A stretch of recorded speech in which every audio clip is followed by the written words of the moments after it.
Hello बच्चों, आप सभी का स्वागत है। Welcome to my channel magic of science. आप सभी को स्वागत है।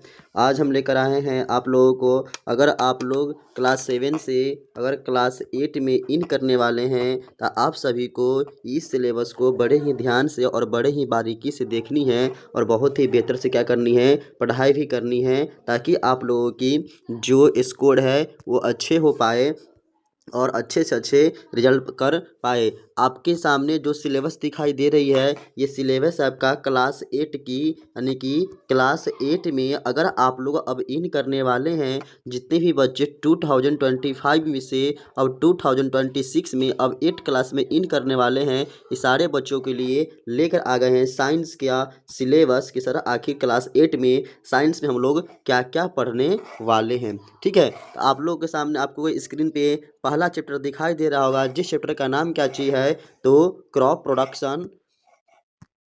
क्या नाम है? Crop production and the management, यानी कि हमें अनाज की मैनेजमेंट के बारे में पढ़ना है कि सर आखिर हम लोग क्रॉप को किस प्रकार से मैनेजमेंट कर सकते हैं और किस मेथड से हम लोग अपने क्या बोलते हैं क्रॉपिंग को मैनेजमेंट भी कर सकते हैं। जिसमें हम लोगों को इस चैप्टर में पहला टॉपिक पढ़ना है क्या चीज़ कि द एग्रीकल्चर, यानी कि एग्रीकल्चर होता क्या है, क्रॉप्स क्या होता है, एग्रीकल्चर टूल्स क्या है, यानी खेती करने के लिए हमें कौन कौन से हथियार चाहिए, एग्रीकल्चरल प्रैक्टिसेस क्या है, क्रॉप स्टोरेज क्या है, एंड फूड फ्रॉम एनिमल्स क्या है, यानी कि जो इतना भी हम लोग एनिमल्स के लिए फूड की कंजर्वेशन करते हैं वो सारे चीज़ के आखिर क्या क्या चीज़ का यूज होता है, जिससे हम लोग एग्रीकल्चरल यानी कि एग्रीकल्चर के रूप में, खेती के रूप में हम लोग क्या कर सकते हैं, ये सारे चीज़ के यूज करते हैं। तो इस चैप्टर को हमें बहुत ही बारीकी से पढ़ना है। आप सभी लोगों को क्या करना है, इधर को बहुत अच्छे से पढ़ना है। और आपको अगर बेस्ट से बेस्ट पढ़ना है तो आप लोग मैजिक ऑफ साइंस को क्या करें, सब्सक्राइब करें and Instagram magic of science 9153 को जाकर फॉलो कर ले, ताकि आपको अच्छे से हर चीज़ के कॉन्सेप्ट की प्राप्त हो सके और इन्फॉर्मेशन भी मिल सके। चलते हैं अगले चैप्टर नंबर 2 पे। चैप्टर नंबर 2 का क्या नाम है तो micro organism friend and fuel, यानी कि आखिर माइक्रो ऑर्गेनिज्म होता क्या है, सूक्ष्म जीव होती क्या है, इस सब के बारे में हम लोग जानकारी लेंगे। माइक्रो ऑर्गेनिज्म में पहला टॉपिक क्या दिया हुआ है तो हैबिटेट ऑफ माइक्रो ऑर्गेनिज्म, यानी कि माइक्रो ऑर्गेनिज्म का हैबिट क्या होता है, types of micro organism, micro organism के कितने प्रकार होते हैं, माइक्रो ऑर्गेनिज्म एंड अस, यानी कि हम लोगों के जीवन में माइक्रो ऑर्गेनिज्म है वह किस प्रकार से अपना इन्वॉल्वमेंट किया हुआ है, किस प्रकार से वो हमें अनेक प्रकार के बीमारियों से इलनेस से क्या कर रही है, कंजर्व कर रही है। फोर्थ हमारा है harmful effects of micro organism, और माइक्रो ऑर्गेनिज्म का हार्मफुल इफेक्ट क्या हो सकता है, वो हमें किस प्रकार से अपने जीवन में प्रभाव डाल सकता है। फिर फूड पॉइजनिंग, यानी कि खाना में जो फफूंदी बैठ जाती है, और आप लोग देखते हो घर पे कि जब मम्मी लोग अचार बनाती है तो अचार पे भी ऊपर से क्या होता है, वाइट वाइट सा कुछ फ्लूइडाइड क्या होता है, जमना शुरू कर देता है। सर आखिर जो फूड जम रही है तो आखिर ये फूड पॉइजनिंग हो कैसे रही है, वो सारे चीज़ होता है माइक्रो ऑर्गेनिज्म से। और माइक्रो ऑर्गेनिज्म चैप्टर में ही हम क्या करेंगे, ये सारे चीज़ के बारे में डिटेल से स्टडी करते चले जाएंगे। ठीक है, आगे हमारा चैप्टर का नाम क्या है, फूड प्रिजर्वेशन, यानी कि फिर हम उस फूड को बचा कैसे सकते हैं कि अगर उस पर क्या हो जाएगा, कोई बैक्टीरिया चाहे कोई माइक्रो ऑर्गेनिज्म या फंजाई क्या कर दे, अपना बसेरा बना दे, घर बना दे और उससे भोजन को क्या करे, खराब कर दे। आपको क्या करना है, फूड प्रिजर्व करने के लिए भी तरीका सीखना है। फिर नाइट्रोजन फिक्सेशन, यानी कि नाइट्रोजन फिक्सेशन होता क्या चीज़ है। और फिर है हमारा लास्ट टॉपिक नाइट्रोजन साइकिल, क्या कि जो नाइट्रोजन साइकिल है वह किस प्रकार से इस दैनिक जीवन में क्या कर रही है, ढेर सारी चीज़ों को क्या कर रही है, हार्मफुल बना रही है और वो डिस्ट्रॉय कर रही है। इस सारी चीज़ के बारे में जानकारी करनी किसमें, चैप्टर नंबर 2 में। फिर चलते हैं चैप्टर नंबर 3 की तरफ। चैप्टर नंबर 3 में क्या पढ़ना है, चैप्टर नंबर 3 हमारा है क्या चीज़, कोल्स एंड पेट्रोलियम, कि आखिर जो हमारे भूमि के नीचे से जो खनिज लवण के रूप में निकलती है वो सारे चीज़ को किस प्रकार से हम लोग यूज कर सकते हैं और किस तरीके से उस लोग हम क्या कर सकते हैं, यूजफुल बना सकते हैं। इस प्रकार में इस चैप्टर में पढ़ना हम लोगों को कोल एंड पेट्रोलियम में पहला टॉपिक का क्या नाम है, नेचुरल रिसोर्सेस, यानी कि जो प्राकृतिक रिसोर्सेस निकल रही है, प्राप्त हमें हो रही है, वो आखिर होती क्या है, फॉजिल फ्यूल्स, यानी कि जो फॉजिल फ्यूल्स है, यानी कि जो तेल है वो आखिर किस प्रकार से हम लोग क्या कर सकते हैं, प्राप्त कर सकते हैं, कंजर्वेशन ऑफ फ्यूल्स, फिर हम उस फ्यूल्स को किस प्रकार से कंजर्व करके बचा करके एक जगह से दूसरे देश में ट्रांसफ़र कर सकते हैं। फिर हमारा फोर्थ हो जाएगा अल्टरनेटिव सोर्सेस ऑफ एनर्जी, उससे हम लोग एनर्जी किस प्रकार से प्राप्त कर सकते हैं। और फिर है पेट्रोलियम, यानी कि जितने हम लोग गाड़ी में क्या करते हैं, पेट्रोलियम जो डालते हैं वो आखिर हम लोग किस तरीके से प्राप्त कर रहे हैं, किस तरीके से क्या कर रहे हैं, तो कंजर्व कर रहे हैं। इस सारी बातों को इस कोल एंड पेट्रोलियम चैप्टर में क्या करेंगे, जानकारी प्राप्त करेंगे और हम लोग बहुत ही अच्छे से क्या करेंगे, पढ़ेंगे भी और क्या करेंगे, अच्छे से स्कोर भी प्राप्त कर लेंगे। ठीक है, आगे चले तो ये हमारा हो गया चैप्टर नंबर 3। फिर चलते हैं चैप्टर नंबर 4 की तरफ। चलिए बच्चों, तो हम लोग आ गए कहाँ पे, चैप्टर नंबर 4 पे। और चैप्टर नंबर 4 का नाम क्या है, combustion and flame. Combustion and flame पहला टॉपिक क्या है, तो what is combustion, types of combustion, fire fighting, flame, और क्या दिया हुआ है लास्ट में हमारा, structural harmful effects of the क्या चाहिए, बर्निंग फ्यूल्स। यानी कि इस सारी बातों को इस चैप्टर में पढ़ेंगे कि सर कंबंशन होता है क्या है, और कंबंशन हमारे फ्यूल्स को यानी कि पेट्रोलियम पदार्थ को किस प्रकार से अफेक्टेड कर रही है। ठीक है, चलते हैं आगे। अब चैप्टर नंबर किस में, चैप्टर नंबर 5 में, जिसका नाम है कंजर्वेशन ऑफ प्लांट्स। चैप्टर का नाम क्या चीज़ है, तो कंजर्वेशन ऑफ प्लांट्स, यानी कि अब हम लोग प्लांट्स को और एनिमल्स को किस प्रकार से हम लोग कंजर्व कर सकते हैं, किस प्रकार से बचा सकते हैं। क्योंकि हम लोगों को सरकार से भी, मोदी जी एक नारा निकाले हुए हैं, क्या चीज़, जिस प्रकार से नीतीश कुमार बेटी बचाओ बेटी पढ़ाओ, ठीक उसी प्रकार से हमें बना एक नारा और दिया गया है, safe tree and the safe life. यानी कि अगर हम लोग पेड़ को सेफ रखेंगे तो हमारा लाइफ भी क्या है, वो भी सेफ रहेगा और हम भी आराम से 200 साल तक, 100 साल तक और 90 साल तक कम से कम जिंदा रह सकते हैं। ठीक है, हम लोग आखिर देखेंगे सर कि हम लोग प्लांट को किस प्रकार से कंजर्व कर सकते हैं। इस चैप्टर में पहला हमको टॉपिक पढ़ना क्या चाहिए, what is biodiversity, what is deforestation, फिर एक कंजर्व ऑफ फॉरेस्ट, फिर वाइल्ड लाइफ यानी कि जंगली जीवन कैसा होता है। उसके बाद क्या चीज़ दिया है, उसके बाद दिया हुआ है the species of danger extension और फिर कंजर्वेशन ऑफ वाइल्ड लाइफ और द बायोडाइवर्सिटी, यानी कि जंगली जीवन को और बायोडाइवर्सिटी को हम लोग किस प्रकार से बचा सकते हैं। Protected areas in the India, बोला इंडिया में ऐसा कौन सी जगह है जो प्रोटेक्टेड है, यानी जो एनिमल्स के लिए जीवन यापन करने के लिए अच्छा सुविधा जगह दिया गया है। फिर इंडेमिक स्पीसीज, फिर प्रोजेक्ट टाइगर, फिर रेड डाटा बुक, फिर माइग्रेशन और फिर recycling of the paper and the reforestation, यानी कि इस सारे चीज़ के बारे में हमको किसी पेपर में, तो conservation of plants and the animals में पढ़ना है। ये चैप्टर थोड़ी लॉन्ग होती है लेकिन बहुत ही मज़ेदार एंड द कॉन्सेप्ट लेवल की होती है, क्योंकि इससे हम क्या कर सकते हैं, अपने एनिमल्स को एंड द प्लांट्स को और खुद को भी क्या कर सकते हैं, सेफ रख सकते हैं।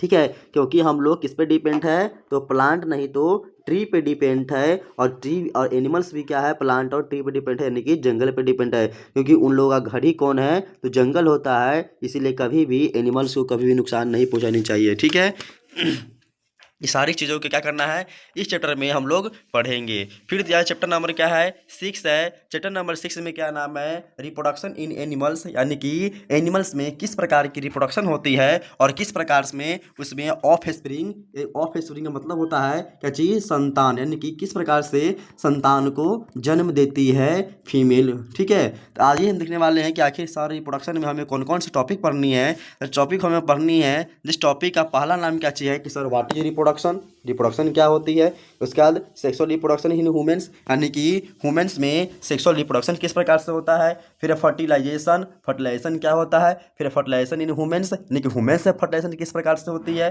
फिर viviparous and the oviparous, sir viviparous किसको बोलते हैं एंड ओविपेरस किसको बोलते हैं। फिर youngs ones and the adult, यानी कि जो नौजवान एडल्ट है उसमें किस प्रकार का इफेक्ट पड़ रही है। फिर एसेक्सुअल रिप्रोडक्शन इन एनिमल्स, यानी कि जो एसेक्सुअल रिप्रोडक्शन है वह एनिमल्स में किस प्रकार के अफेक्ट डाल रही है और किस प्रकार से होती है।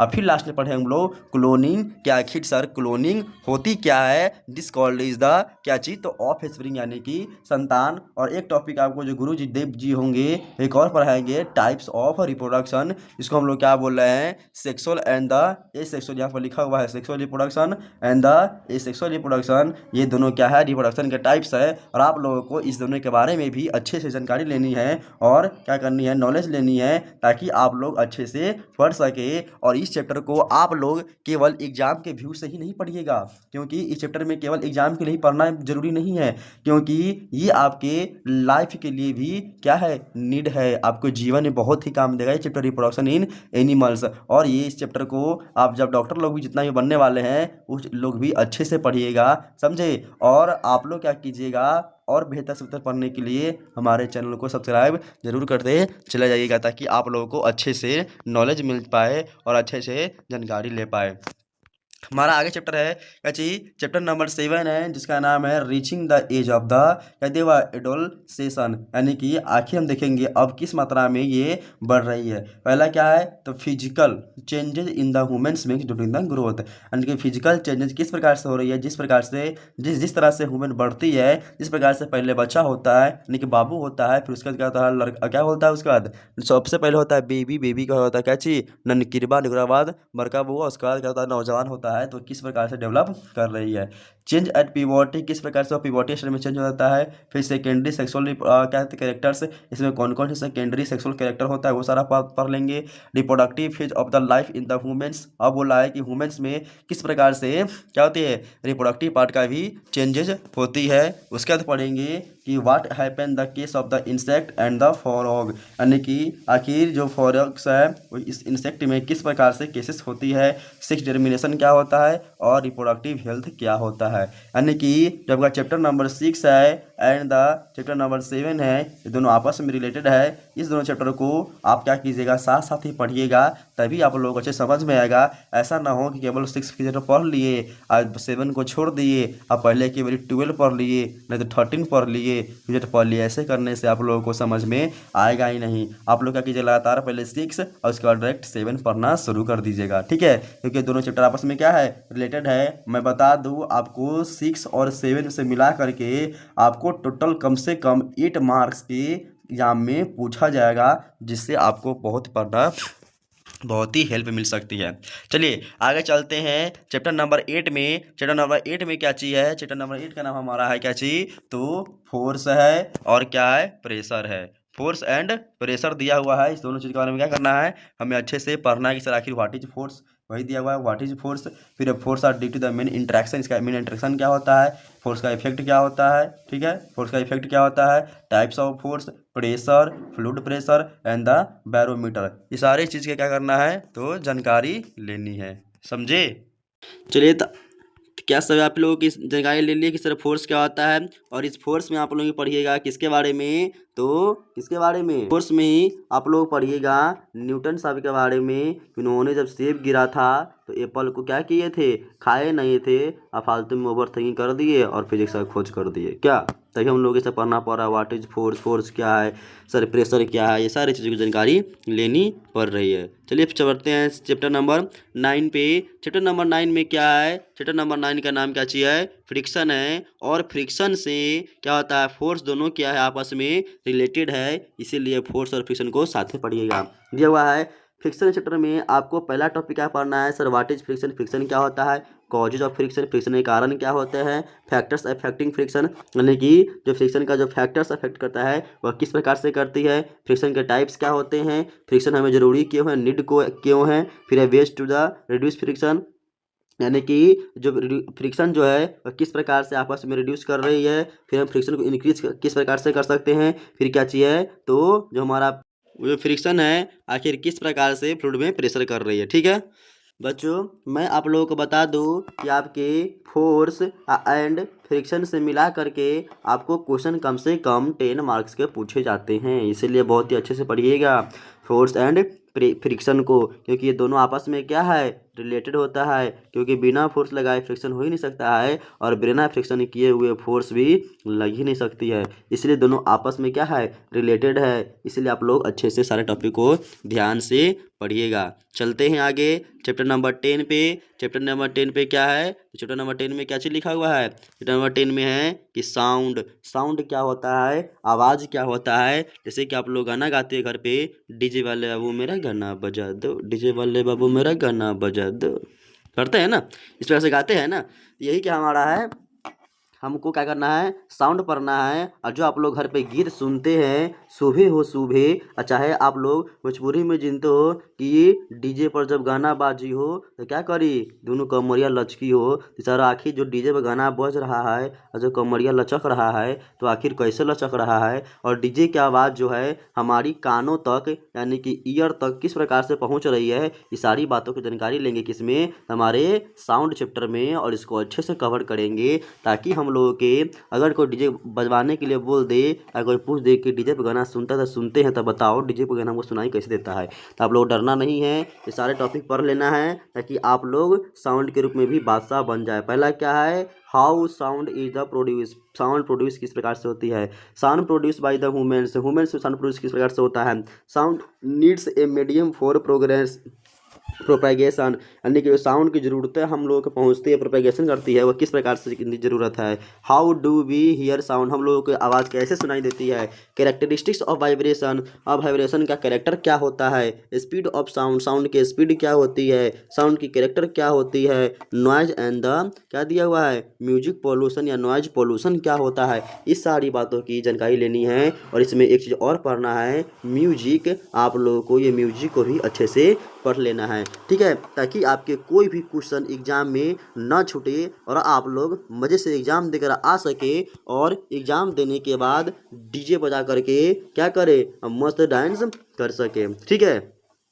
चलिए इसी प्रकार से क्या करना है, सारे चैप्टर को कवर कर लेना है। और मैं बता दूं आपका जो साउंड चैप्टर है, इस साउंड चैप्टर से आपको लगभग 3 नंबर के मार्क्स से पूछे जाते हैं, यानी कि 3 से लगभग 4 नंबर का क्या होता है, क्वेश्चन आता है, और 3 से 4 नंबर आप साउंड चैप्टर को पढ़ के प्राप्त कर सकते हैं और अच्छा रिजल्ट ला सकते हैं, और डीजे बजा करके साउंड के साथ नाच सकते हैं, डांस कर सकते हैं, समझे।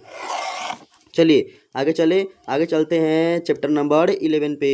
चैप्टर नंबर 11 पे क्या चीज़ है, electric current of electric effects, यानी कि chemical effects of electric current, यानी कि इलेक्ट्रिक करेंट का केमिकल इफेक्ट किस प्रकार से आखिर हम लोगों पे पड़ रही है।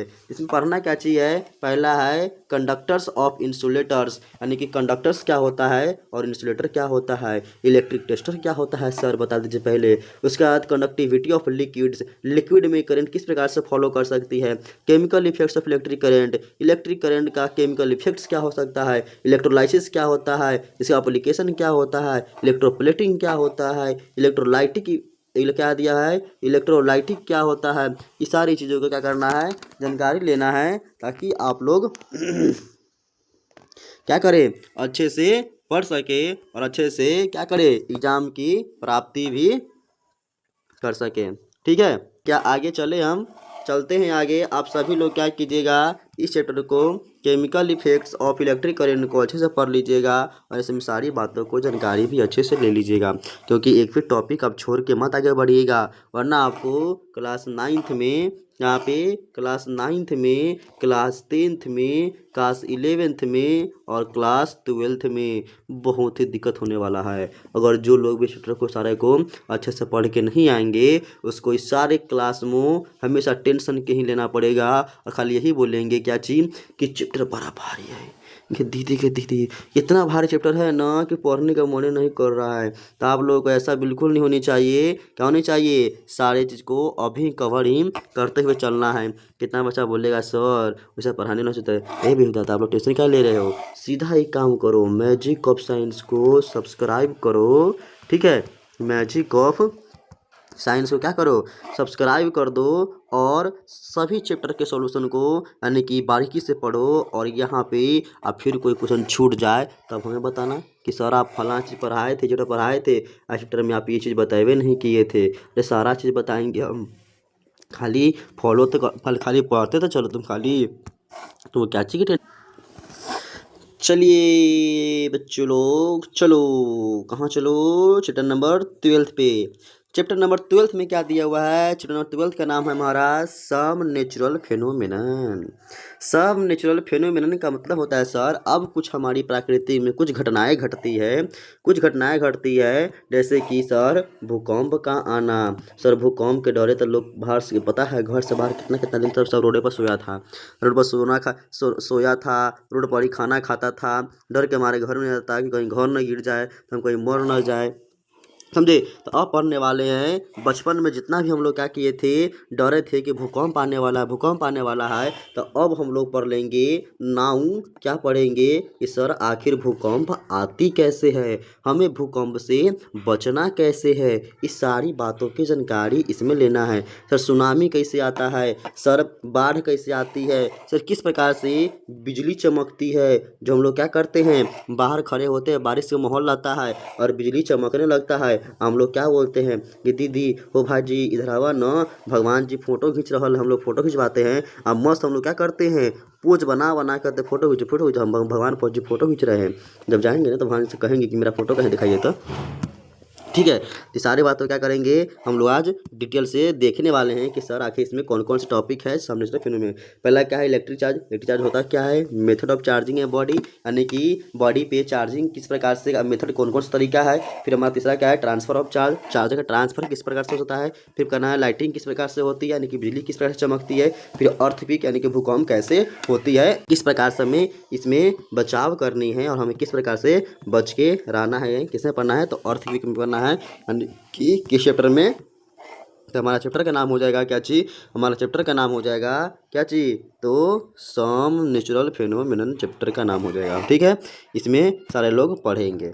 चलते हैं अब हमारा लास्ट चैप्टर है, चैप्टर नंबर क्या चीज है 12th है, और चैप्टर नंबर 12 का क्या चीज नाम है, तो 12th का सॉरी चैप्टर नंबर 13 का नाम हमारा क्या चीज है लाइटिंग है, यानी कि लाइट किस प्रकार से होता है, जिस जो आप लोग देखते हैं कि सर आखिर लाइटिंग कैसे हो रही है, तो सारे लाइट को पढ़ेंगे, चाहे वह बिजली का बल्ब हो और चाहे वह क्या हो इलेक्ट्रिसिटी करंट वाला हो, कोई भी हो, सारे चीज़ क्या करेंगे हम लोग पढ़ना शुरू कर देंगे, करेंगे ना, ठीक है। ये सारी चीज़ को पढ़ना शुरू कर देते हैं, यानी कि सर लाइटिंग क्या होगा चैप्टर नंबर 13 में आप पढ़ना हम शुरू कर देंगे, ठीक है। देखते हैं लाइटिंग में कौन कौन सा टॉपिक दिया हुआ है। लाइटिंग का चैप्टर लंबा होगा क्योंकि इसमें आपको हर एक चीज़ की जानकारी लेनी है, जो आपको क्लास 10th में पढ़ना है, क्लास 11th में भी पढ़ना है, सारे चीज़ में क्या करना है ये लाइटिंग के बारे में पढ़नी है। चलिए देखते हैं पहला क्या है sir what is lighting. Lighting क्या होता है, रिफ्लेक्शन ऑफ लाइटिंग, लाइटिंग किस प्रकार से टकरा करके वापस रिटर्न आ जाती है। लॉ ऑफ रिफ्लेक्शन, रिफ्लेक्शन के कितने नियम होते हैं। Reflection by a plane mirror, यानी कि प्लेन मिरर पे रिफ्लेक्शन किस प्रकार से होता है। फिर types of the reflection, reflection के कितने प्रकार हो सकते हैं। Formation of image by the plane mirror, बोला है कि प्लेन मिरर में हम लोग शीशा में जो कांच दिखता है, कांच में जो हमारा चेहरा दिखता है, थोबरा दिखता है ना सर, थोबरा उतना सुंदर दिखाई दे रही है, वो थोबरा में कांच में कैसे दिखाई दे रही है, सिंपल मिरर में किस प्रकार से दिखाई दे रही है। फॉर्मेशन ऑफ मल्टीपल इमेज, यानी कि मल्टीपल इमेज कैसे बना सकते हैं। फिर क्या है, फिर दिया है क्लेडोस्कोप, यानी क्लेडोस्कोप क्या होता है, फिर पेरियोस्कोप क्या होता है, फिर क्या है कैटरेक्शन ऑफ लाइट क्या होता है, यानी कि रिफ्रैक्शन, एक रिफ्लेक्शन होता है, एक होता है रिफ्रैक्शन, तो वही बोला रिफ्रैक्शन ऑफ लाइट क्या होता है। फिर डिस्पर्सन ऑफ लाइट क्या होता है। ह्यूमन आइज क्या होता है, यानी कि जो मानव का आँख है ना वो क्या होता है, किस प्रकार से हम लोग किसी चीज़ को देख सकते हैं। फिर दिया है डिफेक्ट्स ऑफ विजन क्या होता है। फिर केयर ऑफ आई, हम लोग को आँखों किस प्रकार से केयर यानी किस प्रकार से देखभाल करनी चाहिए। और फिर लास्ट हमारा क्या हो जाएगा द ब्रेल सिस्टम, यानी कि ब्रेल सिस्टम क्या होता है। ये सारी बातों को हम लोग क्लास 8 में और चैप्टर नंबर किसमें 13 में लाइटिंग में पढ़ना है। क्या सब लोग समझ में आ गया, ठीक है। तो क्या सभी लोगों को इधर समझ में आ गया, सभी लोगों को क्या कीजिएगा इस सिलेबस देख लीजिएगा और अपने दोस्तों को भी भेज दीजिएगा कि दोस्त देख लो आखिर हम लोग क्लास 8 में कौन कौन से टॉपिक पढ़ना है, ये सारी बातों की जानकारी ले लो ताकि तुमको भी अच्छा रहे और मेरा भी क्या हो फायदा हो जाए। चलिए जैसे कि आप सभी लोग क्या कीजिएगा सारी चैप्टर को लाइन बाय लाइन देख लीजिएगा। चलते हैं, वो कहता है ना कि दोस्त तुम भी देख लो, दोस्त को सिखाना, दोस्त को कभी प्यार मत करना, समझे। ये सब कितना बढ़िया हरिओम सर वीडियो भेजे हैं, सिलेबस को देख लो, सिलेबस पढ़ लेगा तो अच्छे से क्या हो जाएगा नंबर आ जाएगी, समझे। उसी दोस्त को क्या करना एक गाना भी सुना देना कि मैंने अपने दिल से मैंने दिल को मैंने रोका, प्यार है क्या एक मस्त हवा का आता जाता जोखा, जान गवा बैठा जिसने ये खेल खिला दिलों का। ओए राजू प्यार न करियो करियो दिल टूट जाता है। ओए राजू प्यार न करियो करियो दिल टूट जाता है। ठीक है, तो क्या करना है दोस्तों को अपने यही बताना है और बोलना है कि ये सब छोड़ो और क्या करना है, सारे चैप्टर के सिलेबस पहले देख लो, ताकि हम लोग जब एग्ज़ाम दे कब तो 2006 से जब जाएंगे 2007 में एग्ज़ाम देंगे ना बोर्ड का क्लास 8 वाले, तब उसमें क्या करें साइंस में अच्छा स्कोर कर सके और अच्छे से नंबर भी आ सके। सभी लोगों को thank you so much and thank you देखने के लिए। सभी आदमी क्या कीजिएगा, हमारे channel YouTube channel magic of science को सब्सक्राइब कर लीजिए, ठीक है, और बेल आइकन को भी दबा दीजिए, ऑल ऑफ देम कर दीजिए, ठीक है। अगले वीडियो में सभी लोगों को, ठीक है।